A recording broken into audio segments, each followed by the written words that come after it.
So, here comes a creepypasta by Camden Lamont, simply titled 1999. The year is 1999. That sentence brings me back to my senior kindergarten class when I was 5 years old, where we used to read out the date on the blackboard every single day. The year exists as a stain in my mind, however, as a memory that will not go away no matter how I try to forget it. 99 marked the year I lost my first tooth, my first time on a plane, and unfortunately the early loss of my childhood innocence. That old memory that refuses to be wiped. It all started with that new, old TV, I guess. At the time, Pokemon was the latest fad to hit the school. Pokemon cards, games, stickers, and most popular, the TV show. Of course, every time I came home from school, I would stay glued to the TV until Pokemon came on at 5. The only problem was that my dad watched the news at 5:30, and Pokemon episodes were back to back, which meant I had to miss an episode every day, something I whined on and on about. My dad got tired of hearing me complain every day. Must be why he went and bought another TV. Unfortunately, it was just an old, small boob tube, with rabbit ears even. It also had about 20 channels available, not including the one Pokemon was on. I recall that I didn't care, though. I was just thrilled I had my own TV in my room. After surfing through the channels, I came to the conclusion that only Channel 2, TiVo Kids, was worth watching, so I watched that for a while. It wasn't for another few months until I discovered 21. Channel 21. One day in April, I was flipping through the channels, trying to see if Pokemon was on. I pressed 21 into the remote, hoping there were more, and to my delight there was. My dad was surprised too, but he let me watch it because he seemed to have kids programs on. It was called Caledon Local 21. And later I found out it was indeed broadcasted from the town of Caledon, Ontario, a town very close to my city. Oh, so this was in Canada. Okay. The shows I saw on Caledon Local 21 looked poorly made, and I never understood what was going on with them half the time. But as I grew up, every time I thought of that channel, I realized more and more how messed up the shows was, and I had to ask myself, what the fuck was I watching? The following is a list of the shows and episodes that I remember seeing on Caledon Local 21. How I remember such detail even disturbs me, but I guess things like that stand out in your mind for a while. The channel only ran a few shows, because it was only operational between 4 and 9. April 1999. Mr. Bear's Cellar, Episode 12. A very sketchy name if you were to look at it nowadays. The show featured a guy wearing a bear mascot costume who get a new visitor into his cellar every day, and it was always a kid. The show was filmed with a camcorder, and not a very good one either. The police asked me a lot of questions about the show. It started with Mr. Bear sitting at a table playing checkers by himself. Just sat there playing for a bit until there was a knock on the door. The camera would then look up the stairs to the door, and there was another knock, and Mr. Bear would climb up the stairs and open the door and reveal 2 young children. One was a boy about my age, and the other one was a girl who looked about 8. Mr. Bear was dancing in delight, and then started talking to the kids. I couldn't hear any of them well. I remember that Mr. Bear then led the kids to the cellar, which was quite dark, lit up by a small oil lamp. I couldn't really remember that much more except him singing a song, which I couldn't hear too well either, probably because of a large bear mask. It ended with them hide and seek. The kids were hiding in a closet and Mr. Bear was counting. May 99. Soup and Spoon. I don't think this was even a show, more of a special movie thing. All I know is I stopped watching Caledon 21 for a while because I thought the show was stupid, especially since Pokemon came on at about 4:30, 5 o'clock. I don't remember much of this, but it showed a can of soup and a spoon, both attached to strings swinging back and forth as if something was holding them and dangling them in front of the camera. Interestingly enough, the show was shot in a basement, looking just like the one in Mr. Bear's cellar. Like I said, I can't remember much. The only thing I can remember clearly was the ending. The entire thing was about half an hour, and just included stuff I found stupid, like the spoon chasing the soup around trying to eat him. The ending showed a table and about 7 kids sitting around it, each with a bowl of soup in front of them, sitting and looking at the camera but with confusion and nearly frightened faces. The camera then held the can of soup in front of the kids and said, "Spoons ready," and then it just stopped. July 99. It was summer. I haven't watched Channel 21 for a while, until one day when I was sleeping at my friend's house, I decided to check it out again. My friend had gotten a TV in his room for his 6th birthday, so we stayed up very late for about, 9:30ish. That was very late. And watched TV. That was when I remembered Channel 21 and brought it up. We decided to see if it was on, and to our surprise, it was.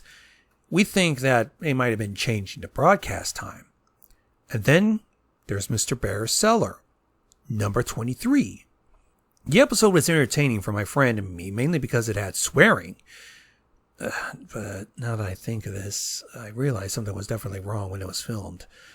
The episode had the camera on its side while it was facing Mr. Bear, who was walking upstairs to the cellar door. The camera then blacked out for about a second before fading in, back upright and facing Mr. Bear. There was another kid talking to him. This kid looked about 11 or 12 this time. He was talking to Mr. Bear for a while, but I couldn't hear well. Again, crappy camcorder. Until the kid raised his voice. The kid was saying how it was late and his sister had to go home. And you could almost hear more voices in the background. And I remember Mr. Bear clearly saying, "Get the fuck out, you're not invited," with a deep voice muffled by the bear mask. I remember my friend and I were looking at each other and laughing at the mention of the forbidden F word. But the episode got weirder. The kid began climbing the stairs before turning around and saying how he was going to call the police. And then Mr. Bear began breaking into a run towards the kid, who started screaming and running as well. And then the camera then cut out, and that was the end of the episode. And then the channel became static shortly after. August 1999. I didn't want to watch Channel 21 after that. In August, I grew more curious about Mr. Bear's Cellar for some reason, though. The last episode I saw was weird and had swearing, which also made me think the show was meant for teenagers. Nonetheless, I flipped onto Channel 21 when my dad was busy. So here's Mr. Bear's Cellar, episode 28. Apparently this episode had been playing the entire month of August. It was studied a lot by the police.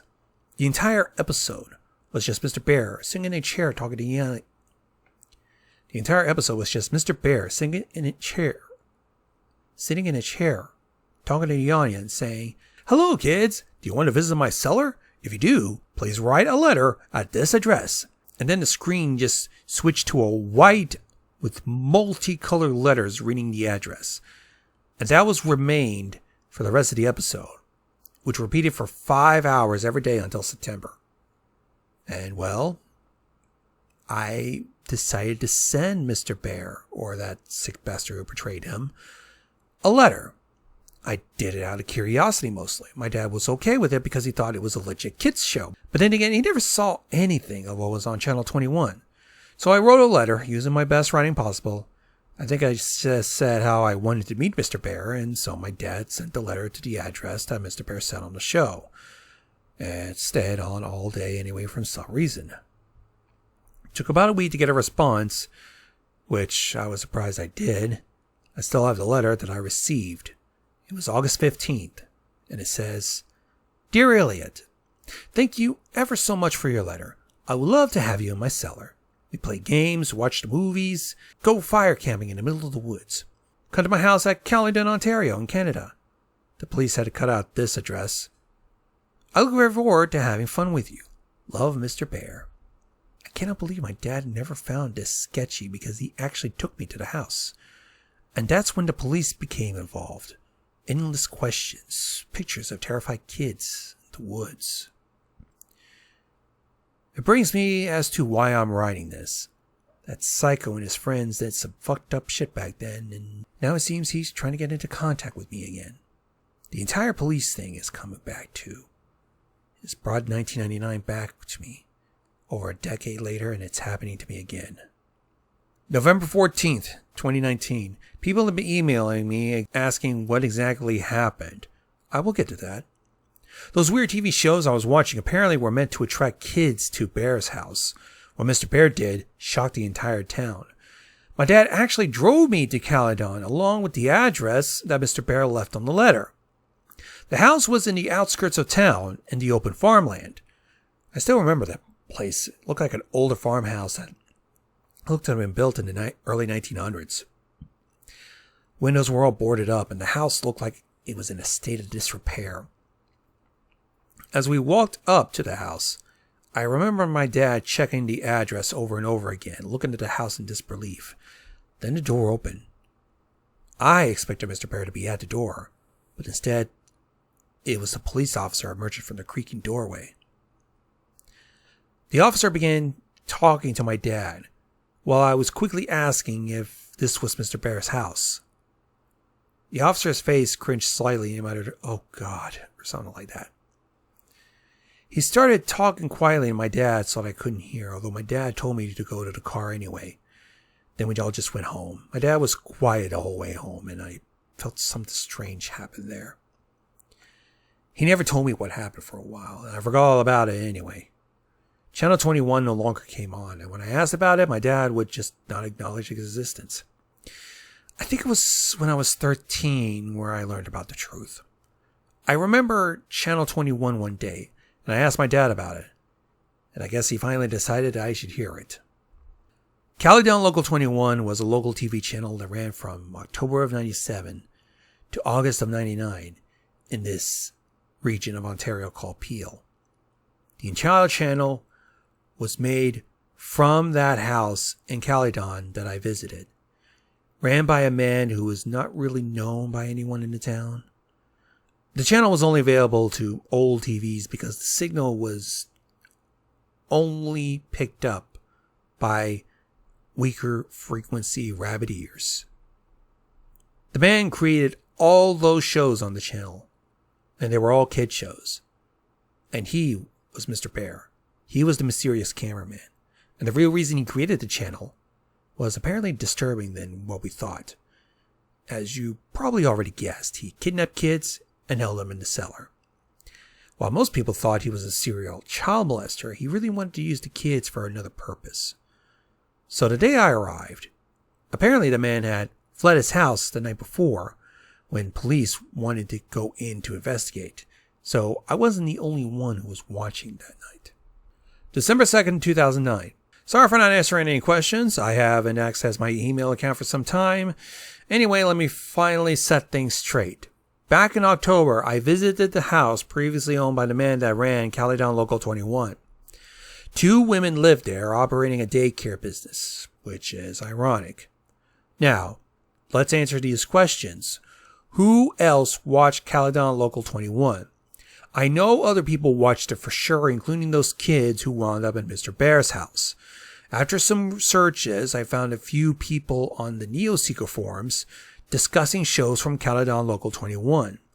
They never talked about the 2 shows that I watched, but another that I've never seen before. A user named I Am Real Life seemed to know all the shows that were broadcasted on 21. And the 2 that I never heard of was The Fallen Angel in Life, which was described as a fairly boring show about a guy rambling on in front of the camera about how we must please Satan and appease him before it's too late.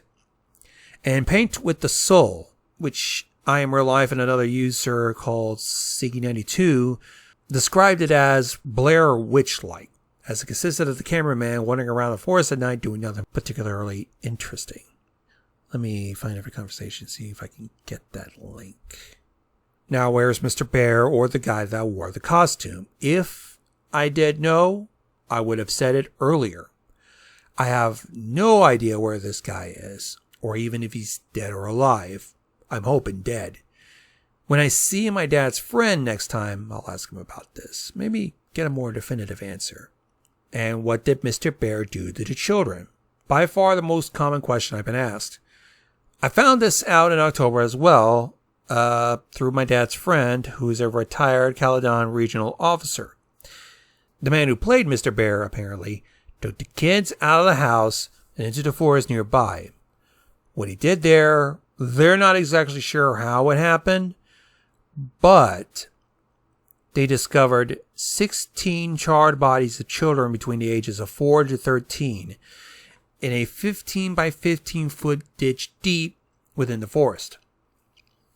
My dad's friend did not want to go into details, but I'm seeing him next Thursday anyway. Maybe I could store some more information from him. All I have for now. Thanks for keeping an interest in this blog. I will try to gather as much information as I can for my next post. I actually been getting pretty interested in this myself. I think it should be my right to know what happened. January 14th, 2010. Sorry I haven't posted anything for a while. I've lost interest in this blog since I have a standstill while looking for more information about the identity of the owner of Caledon Local 21. But a few weeks ago, I did struck gold. I found some answers, surprisingly, from the father of a kid that I used to babysit. He lives just across from my street. I used to look after his kids when they were younger. Currently doesn't have a job either and used to live near the woods outside of Caledon and witness the owner's activities in the woods. He goes by the name Anthony Polo. When he lived in a small bungalow outside the woods, he would often venture in to smoke a joint of weed or two before returning to his work as a woodcraftsman. Polo describes that sometimes he would hear voices of children coming from deep within the woods, as well as a glowing light in the distance. He told me that these events started in late 97, around the time Caledon Local 21 started airing. He apparently became annoyed by this happening every once in a while and tried to investigate. He then described what the whole scene looked like when he got there. A group of kids, about 13 to 17 of them, from at least 5 to 12 years old, gathering around a large fire pit and a burning fire, and there was a single adult. He talked to the man. He noted an unusual unkempt appearance of a crack addict, as well as some constant twitching, and he asked what he was doing out in the forest with these children. The man said they were on a camping trip, something they did frequently. Polio was not suspecting anything because Caledon has one of the lowest crime rates in Canada, just simply left it at that and told him to be quieter. Polo then paused for a while before telling me that they never became quieter. Sometimes he heard loud chanting from the children in an unknown language, and did bother meeting with the man again because he was moving anyway. So, I ended up telling Mr. Polo that the man was probably the owner of Caledon Local 21, but he doubted it as he heard that man was moving to Pickering by several other residents near it. So, here's what I do know for now. The man would take kids into the woods regularly for camping.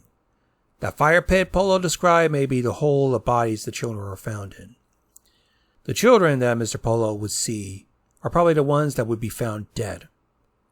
And that man has probably moved to Pickering. It's a smaller city east of Toronto. I will discuss this with my dad's friend, the ex-cop, and see if this matches anything the police knew about the man. I also want to see if he has any other knowledge of what was aired on Caledon Local 21. Good news, guys. I talked to my dad's friend. He disclosed a lot of information for me.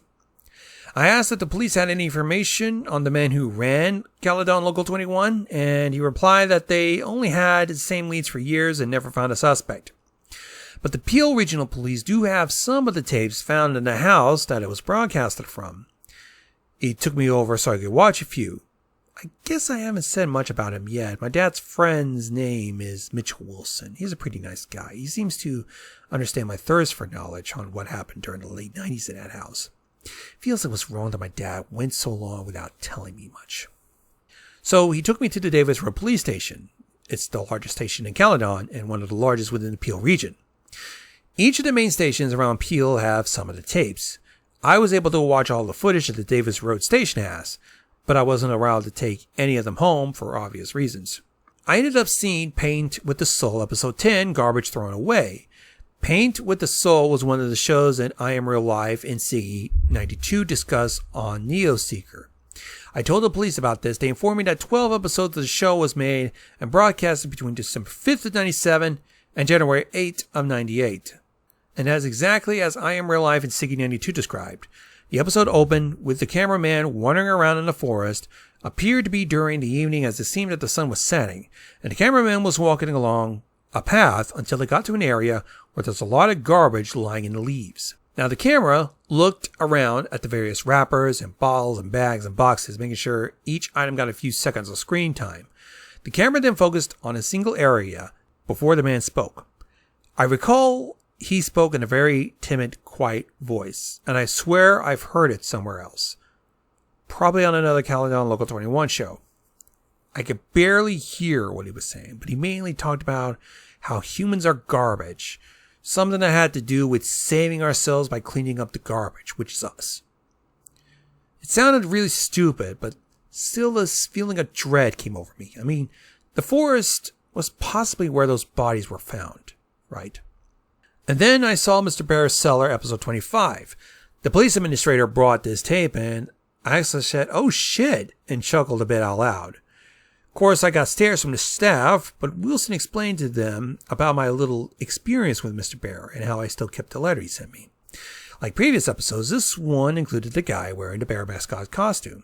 The episode began with Mr. Bear waddling over to his cellar door with a bottle of orange juice in his paws. On the ground were 16 shot glasses and a small bottle that contains some unknown liquid.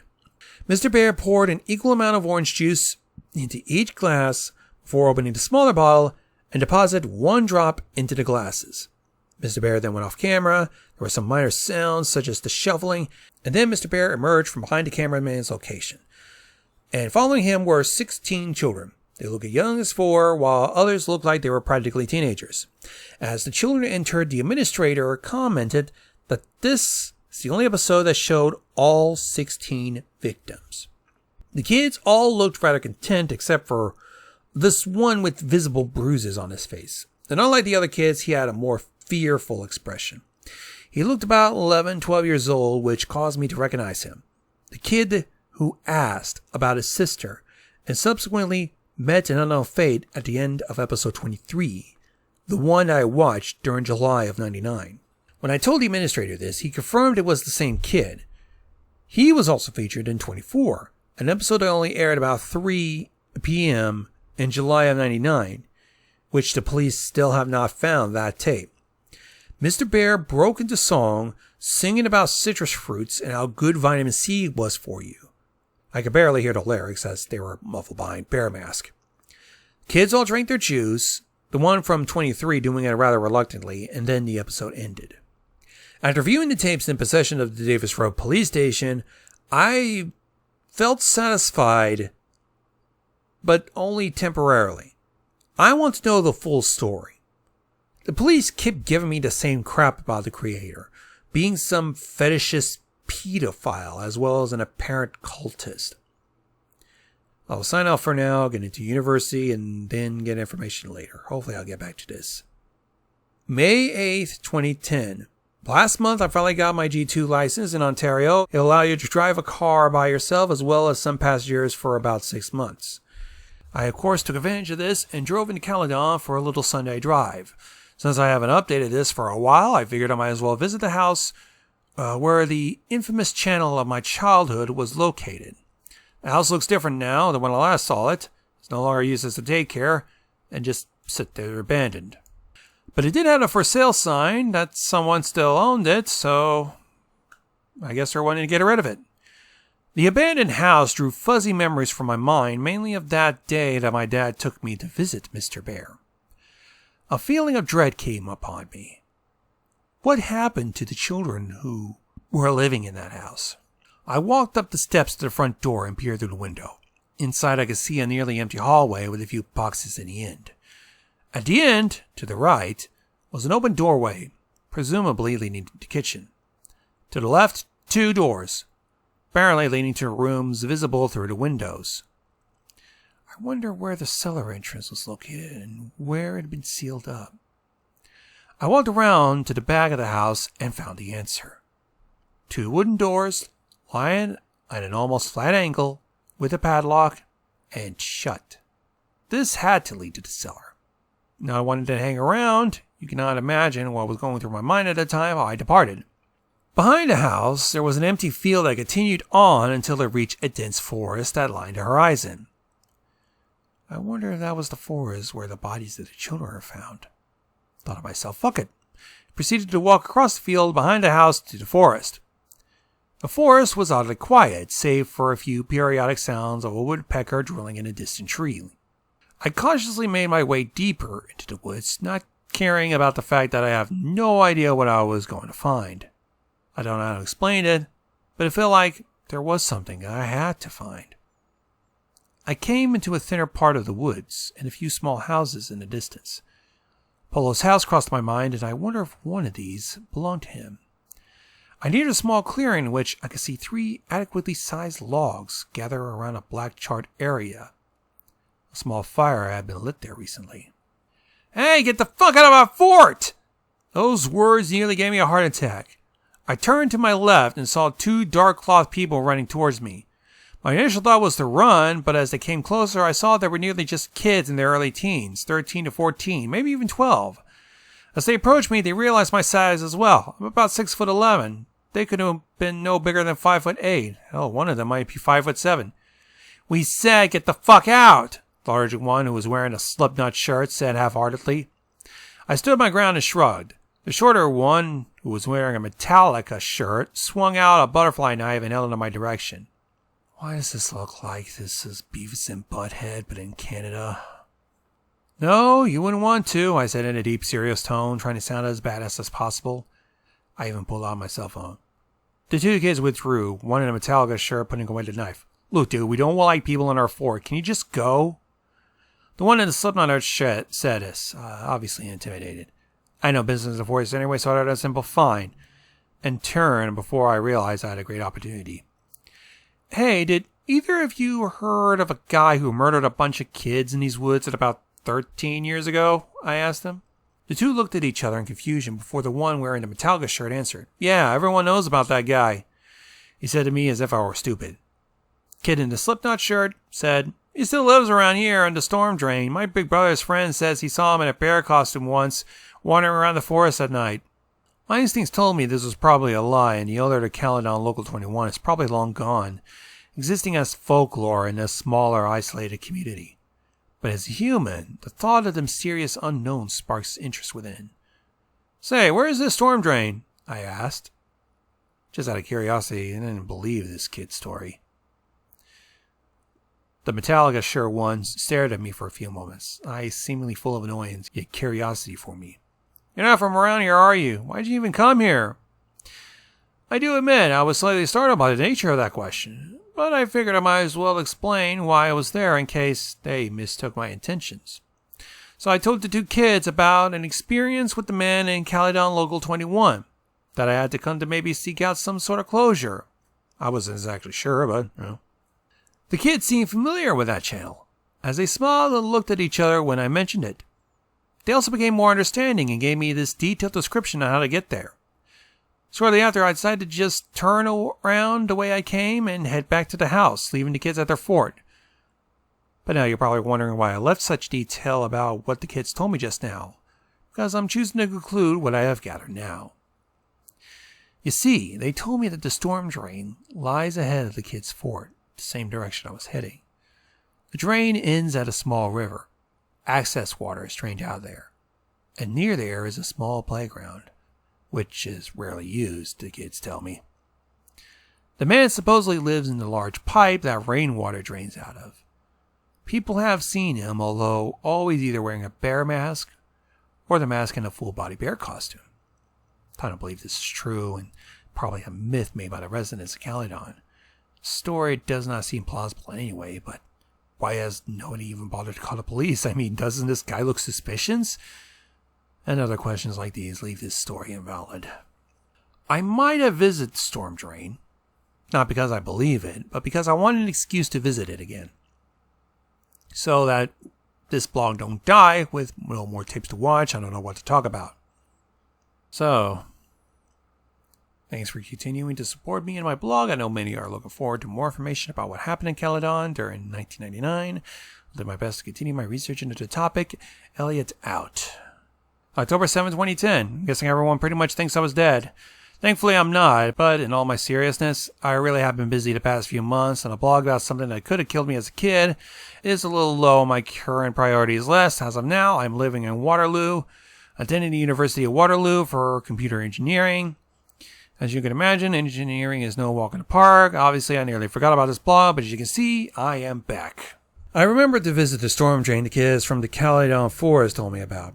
It was out in a clearing between the wooded areas near a marsh. Unfortunately, I found absolutely nothing, save for a turtle that had retreated into his built-in home when it saw me. I snatched some pics of the pipe, which I posted as well, and let me tell you, it was not a storm drain. What I saw was a simple pipe, possibly to channel the excess water from the marsh. When I returned from Caledon, however, I simply kept putting off uploading everything until I forgot about it. Just didn't seem important anymore, so please forgive me. It wasn't until only recently that I am now interested in the case again. So on September 10th, I received an email from the email address returntheb@hotmail.com. Oh, funny, right? It gets better. Let me copy and paste the exact email that this guy sent me. Dear Elliot, my dear boy, you see this story may or may not be true, but it could happen. There are many slots for airtime. If you have money, you can have a public access TV channel. Some public access channels share airtime like EWTN, the religious channel based out of Michigan, that shows Catholic-based programs, but during off-air hours have independent shows or hell blue screen. Cable networks have empty channels available for rent space, so the scenario of a pedo renting a channel on basic TV is not that far-fetched, huh? However, public access TV is widely reviewed and can be terminated at any time. These are the rules for the United States, not for Canada, where the story took place. So if this happened in the U.S., the pedo would be tracked and arrested immediately. Yes, the story could happen, but it is unlikely. Honored fuzzy hugs, Mr. Bear. Now, obviously, this letter is fake and sounds corrupted. But still, I would like to thank whoever sent it, though they could use some English lessons. Just reading the letter creeped me out. Because of it, I am now full of this new interest to continue. Guess it's just funny trying to pursue the mysteries I've always questioned. Now my roommate knows about this. Thought the letter was real and seemed more scared of it than I was for a second. But then I shrugged it off, as he did too. I mean, what are the chances of this being real? How would Mr. Bear knew all about this public access TV and about when I went to Caledon on those occasions? Or more or less my email, or me still be interested in his cellar. So I'm going to send a reply to return the B. Just look at an email address, you could tell someone wanted to freak me out. Didn't really work though. Although to whoever you are, thank you for sparking my interest back into the full matter. Maybe I could find out more about what happened to Mr. Bear. Hopefully. Because although I don't buy that email, a part of me still feels a little anxious. Thanks for all those who still follow me. I've become avid fans. Okay, next entry. Update November 7th, 2010. Can't believe this blog hasn't been deleted. I have been posting anything for so long. I have my reasons, and I'd rather not discuss them just yet. Has been a rather traumatic year for me. Some of you were right. I shouldn't have gone back to try to relive the mysteries of my childhood, but I just couldn't resist. It's been over a year since the last post, and a lot has happened. So let's recap. Return to B at Hotmail, no longer in use. Tried replying to the email, but got no reply. And tried a while back, no response. I've actually moved off to Ottawa for university, so I haven't been back to Caledon or back home in the Peel region for a while. I have my reasons for leaving, as you can guess why. Had to make a new email account because people keep pranking me pretending to be Mr. Bear. Thanks a lot, guys. Not. Why I have ventured back into this blog? Well, Mitchell Wilson, my dad's ex-cop friend, gave me a phone call on October 23rd about a tape that was found in a branch of the Brampton Public Library. My hometown, if you haven't picked up on that, claims he isn't allowed to discuss the contents of the tape with me, as is still evidence, but asked me to come check it out when I return home. The tape got the gears grinding again because we all know what was on the last tapes I saw. I can only imagine what could be on it. I'm guessing it must have something to do with Caledon Local 21. I guess I just want to say I'm continuing this, and thank you for everyone who still follows it. Yeah. Let's go to January 21st, 2011. It's been a long year for me. University has been giving me the usual sleepless nights, especially since I transferred to Ottawa, the place to party. But now I'm back home with my dad in Brampton, town I grew up in. I got home on the 18th of December. I've been visiting with friends and family, or at least that's what I would rather have done. Now that festive holiday cheer that I usually have at this time of the month is absent.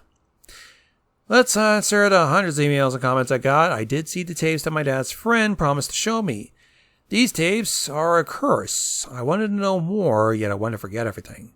I just couldn't help it. I needed to see those.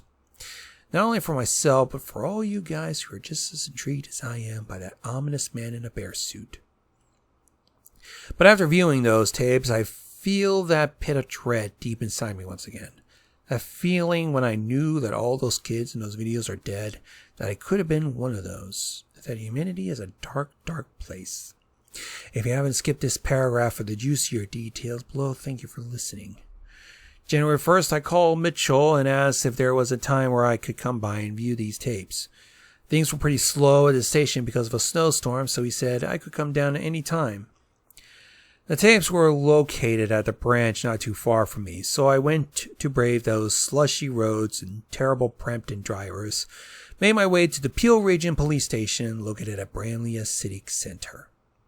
I met Wilson at the front desk, where he then led me up to the second floor in a small office. I started to have a seat, waited while he went and got the tapes.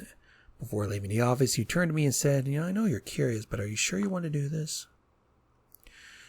Of course I did, or at least thought so. Besides, Wilson's friend had pulled a lot of strings to get me there. I didn't want to waste the opportunity. This particular station had 2 tapes on hand, and I was only able to watch a few minutes of footage, because the second tape was apparently too damaged to be played on a VCR. And this first tape, Mr. Bear's Cellar, episode 30. He never ceases to disturb me, especially after what almost happened when I was younger. This episode took place in a forest at dusk, making it slightly harder to see, especially considering the quality of film, a trademark of anything from Caledon Local 21. The episode started with the camera being held in the paws of Mr. Bear aiming at himself. That bear mask looked more sinister in the shadows of the trees. The unmistakable, muffled voice spoke up, saying, "Hello, children. Today I will be doing a wonderful thing for my friends. I will be delivering them to a faraway land where they can surely be happy." Mr. Bear turned the camera around to show an ATV with an attached trailer. What stood out the most was that the trailer contained 7 motionless children lying side by side. "This here is the first load, but more will be on their way soon." Mr. Bear turned around and pointed the camera at a large burlap tarp spread on the ground. He picked this tarp up, revealing a large hole that must have been at least 12 feet deep, 15 feet wide maybe. The rest of the episode consisted of Bear taking each kid and dropping them into the hole. I asked Wilson if they were dead, to which he shook his head and replied, "Not yet." Soon all the kids were in the pit. Some were in awkward positions due to being tossed in, but they remained unconscious. The vitamin C will surely help these children on the great journey that awaits them. Mr. Bear mentioned as he panned the camera towards multiple bottles of gasoline by the bush. The camera then zoomed into the bottles as Mr. Bear hummed before the episode ended. Wilson revealed to me that there were 7 of the 16 victims found burnt to a crisp. The gasoline is what the man playing Mr. Bear used to light him on fire. So, a pit full of burning children. Who the fuck would do that? That feeling of dread found me once again when I realized I could have been one of those kids. Wilson then explained to me that he had previously lied. The other, confiscated by the Bramley police branch, did indeed work and contain the film of the burning. But he felt that I wouldn't be able to handle the disturbing graphic nature of the episode. And, well, maybe I can't. I don't even want to see it. So I'm satisfied for now, but I just need some time to get myself together. The thing is, the man who ran Caledon Local 21 might still be out there. Once upon a time, there lived a little boy named Elliot. Elliot was a clever boy who loved playing with his friends. One day, he watched a lovely television show about a bear and his children friends. The children loved helping each other as good children should, but they also loved the bear. The bear loved the children, since the children were so good at helping him. and a fallen angel. The children in the bear wanted to play together forever with the help of their angel friend. But the fallen angel needed even more help, so the children had to give the ultimate sacrifice. Because that's what friends do, Elliot.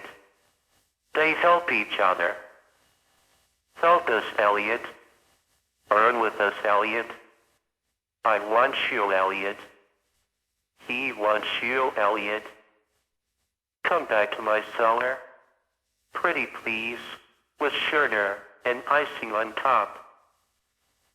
Signed, Mr. P. I-N-R-I. April 5th, 2011. I wanted to update more, but certain circumstances had turned me off the whole Caledon Local 21 thing. I've since then have hundreds of emails about my blog and was even in contact with a magazine about it. But now is the time to come clean to everyone. Where I've been up to for an entire year. Well, the story of Pandora's Box is true, and I opened it. I opened it while watching the second tape in possession of the Bramley Police Branch. The other subject I'd like to address is the number of jokes and fake emails I'm getting from people claiming to be Mr. Bear. Let's start with the second tape, as that what traumatized me into stopping this search temporarily. After a few weeks of silence, I decided to ask Mitchell Wilson if I could view the infamous second tape he talked about. I don't know why, I just felt that viewing that tape would give me closure. He was obviously reluctant to show me, but I was persistent. Gave me an offer. If I was still interested by the time I turned 20, he would show me with this tape. If I was still interested by the time I turned 20, he'd show me the tape. Not being able to do much else, I just played the waiting game. By the time 20th birthday rolled around, I was definitely still interested in viewing it. So I gave Wilson a call, during which he admitted he had hoped that I would forget about asking him. But I was not taking no for an answer. You really don't need to see it, he kept telling me. But I did. I had to at this point. Surely enough, he invited me to the Bramley branch one Monday afternoon. Having watched every Saw film and a video of animal slaughterhouses in my ethics class, I was sure I'll be able to handle whatever the tape would throw me. But boy, how naive I was. So here's Mr. Bear's Cellar, episode 31. When Wilson went to collect the tape from evidence, the officer in charge of the evidence room shook his head at me in his face, saying, When Wilson went to collect the tape from evidence, the officer in charge of the evidence room shook his head as if saying, What are you doing? Wilson explained that this tape includes the last known episode of Mr. Bear's Cellar. I rightfully assumed that I would be seeing the fate of the children and feel a sense of dread. The episode opened inside the forest, the one from the previous episodes. This fact took me a while to realize because it was night. The trees and leaves just looked like shapes dancing around in the darkness. Faint glow of light was persistent on the right side. There wasn't any apparent audio. It appeared to be a windy night, yet the trees weren't making noise.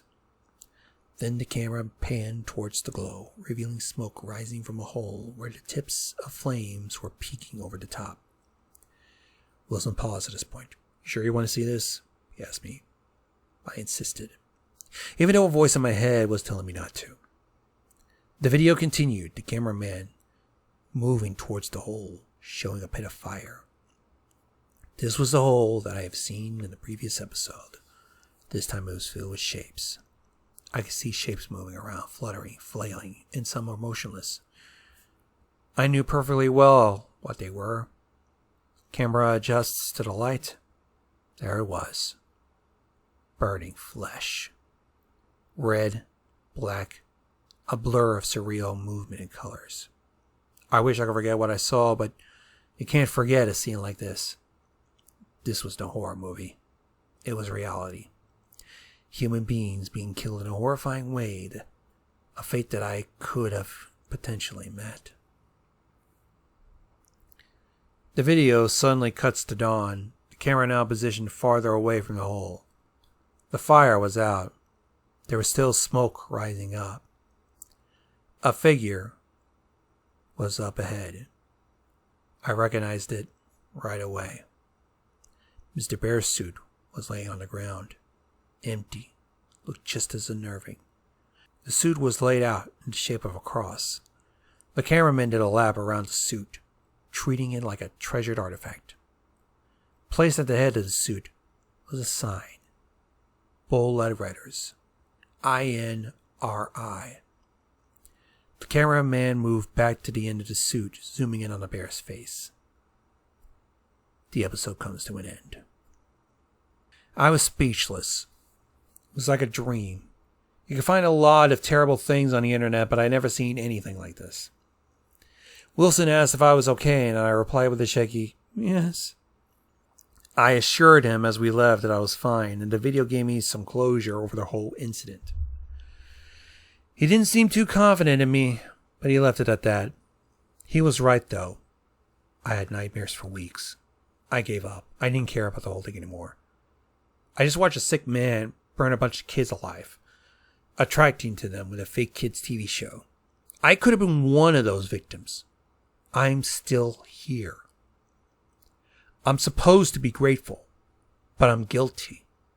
So am I still here only by pure luck? 10 months later, I'm back, but now I need to address something else. My email has been flooded with messages. People asking me for more details, asking if I could upload these tapes, emailing me, claiming to be Mr. Bear. I cannot get these tapes uploaded. They're in police possession as evidence, and I have no idea how to transfer VHS onto a computer. As for people pretending to be Mr. Bear, you're not fooling me. When you have dozens of people pretending to be the same person, it just can't work. I even see a fake Caledon Local 21 YouTube channel. Cute, but still not real. Even more annoying is the fact that someone hacked my account just to put up a demented poem about me on this blog, which I ended up reading as this is part of the creepypasta. I'll leave it in the entry above this one, just to show you guys. I have contacted my webmaster about the entry and was told that it was posted on Halloween. Ooh, spooky. Attached the email paintwithb at AOL. I assume is another joke email. I'm over episode 31 now, but the images of what I saw will stick with me for a while. I just wanted to do one last hurrah. I will get in contact with Mitchell Wilson again. Hopefully get set up with the tapes in possession of the other Peel police branches. I'll try to update you guys as soon as I can. I'm sure this won't take so long again. Thank you to everyone who still read this.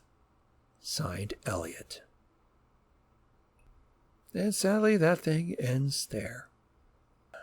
Not much I can say about this. It's just sickening, really. Pedophiles. And that's all there is to it.